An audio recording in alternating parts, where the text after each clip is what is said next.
Welcome to the Lipid Maps Podcast. My name's Matthew Conroy. We're joined today by Simon Hammann from the Friedrich Alexander University in Germany. Welcome, Simon, to the Lipid Maps Podcast. Hi, and thank you, Matt, for having me. You run the Food Safety and Quality Lab at the university.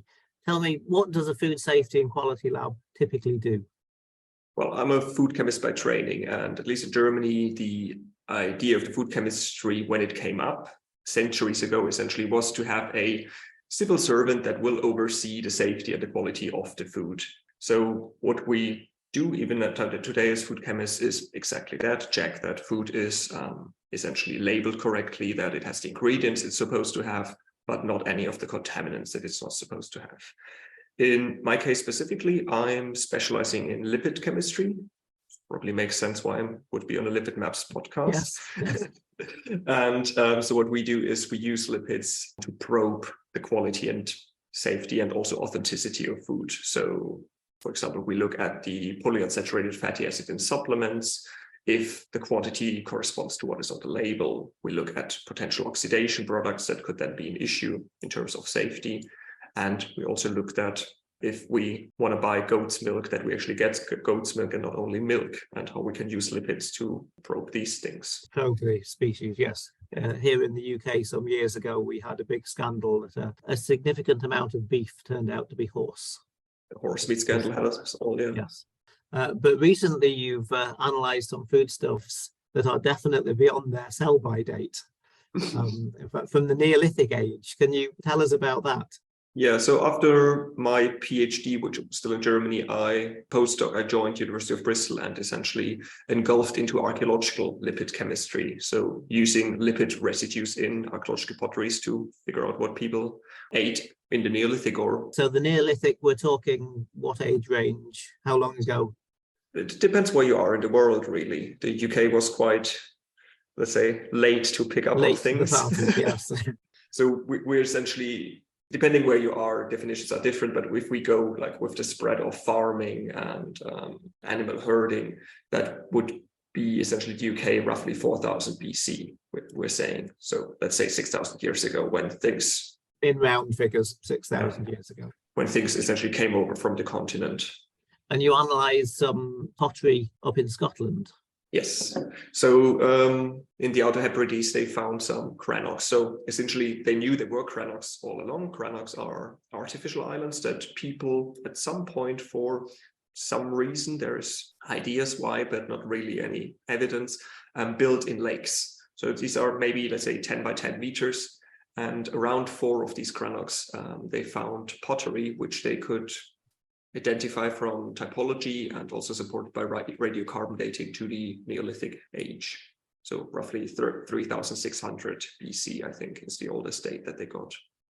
Yeah, and the foodstuffs, the material that was cooked in that pottery is still there to be analysed. Well, yes and no. So we don't usually find a burden or like a content of the pots itself. Yeah, so it's not the case that someone has just forgotten to do the washing up.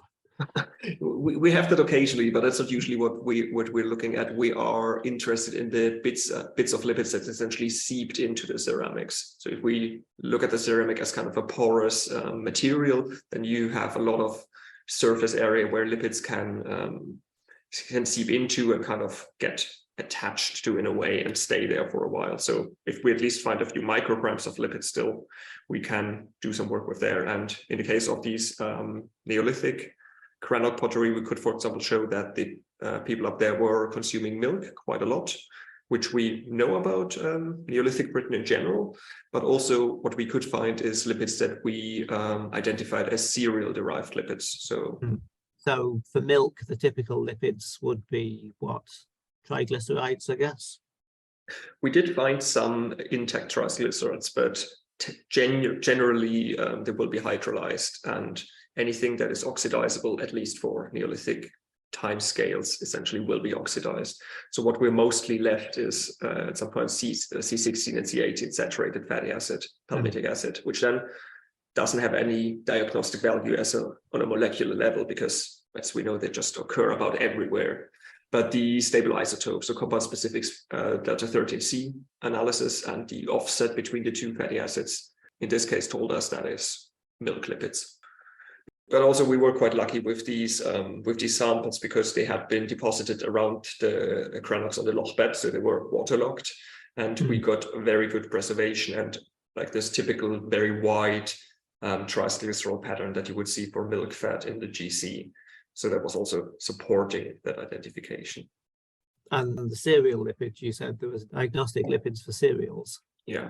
So we found alkyl resorcinols and phytosterols and phytostanols, also cholesterol and cholestanol and hydrogenation and oxidation products of that, which makes sense. If we have milk lipids, we would kind of expect that. Yes. And the alkyl resorcinols and the phytosterols are lipids that we had already had our eye on before. So my postdoc project was specifically to find lipid biomarkers and, let's say, develop lipid biomarkers for cereal processing. So we had a look at a lot of modern cereal varieties, did reference experiments, did some cooking experiments to see which lipids actually get absorbed into the ceramics, and then did some, let's call it accelerated degradation products, essentially put pottery in compost incubated at 37 degrees to kind of see what could have any viable chance of surviving over archaeological timescales, because unfortunately the funders rarely fund us the 2,000-year projects to actually wait for things to happen. So yes, really I imagine PhD students are not so keen on doing that project when your write-up is 2,000 years in the future. Exactly.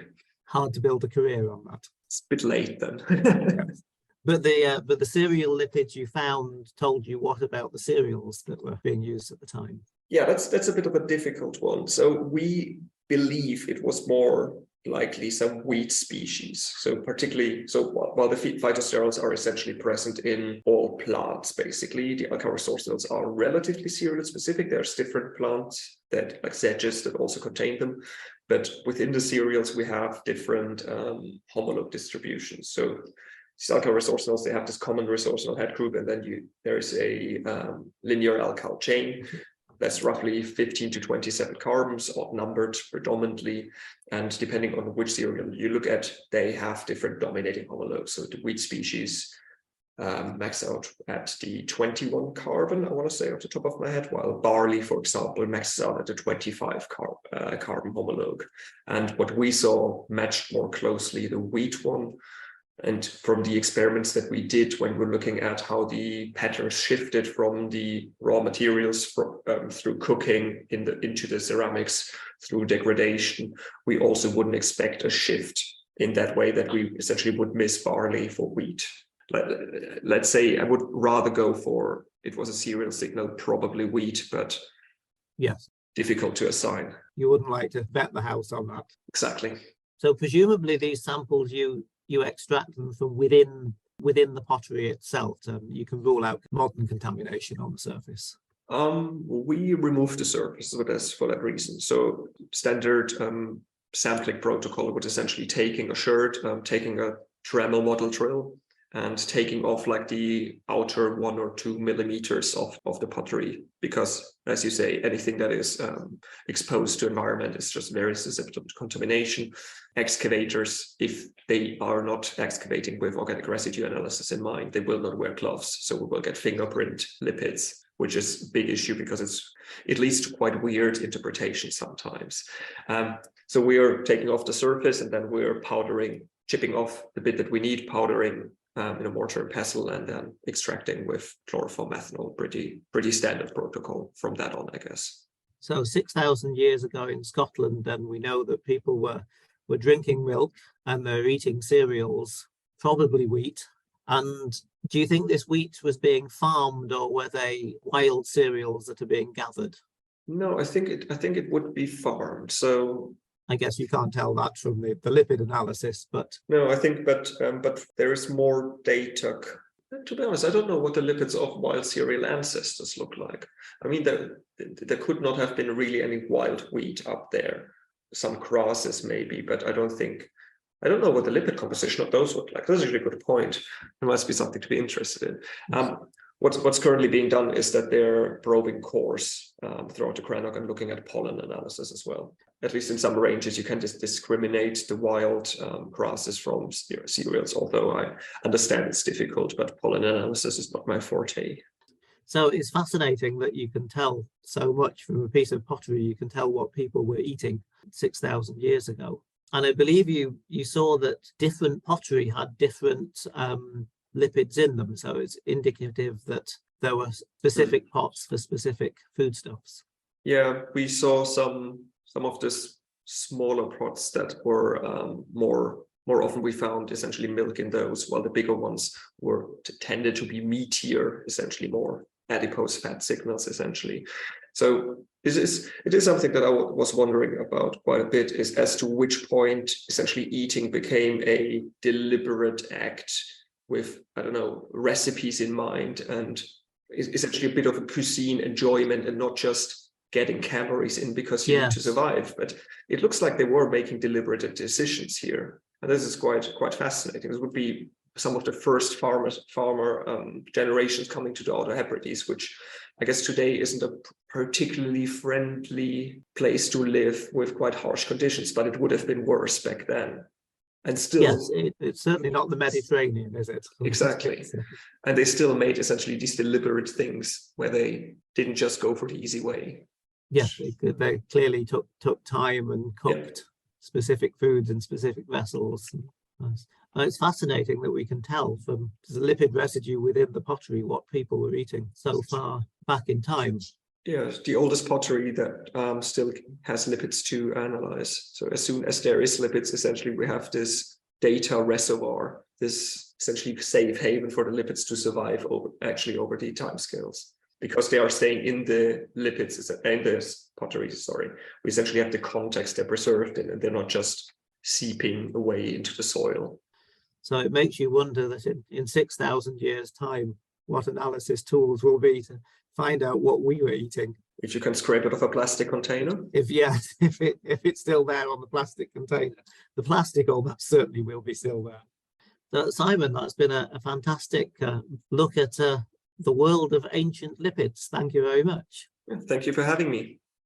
If you'd like to know more about lipids in Neolithic pottery, Simon's paper on this was published in 2022 in Nature Communications. Thanks for listening, and we hope you'll join us again in another Lipid Maps podcast soon.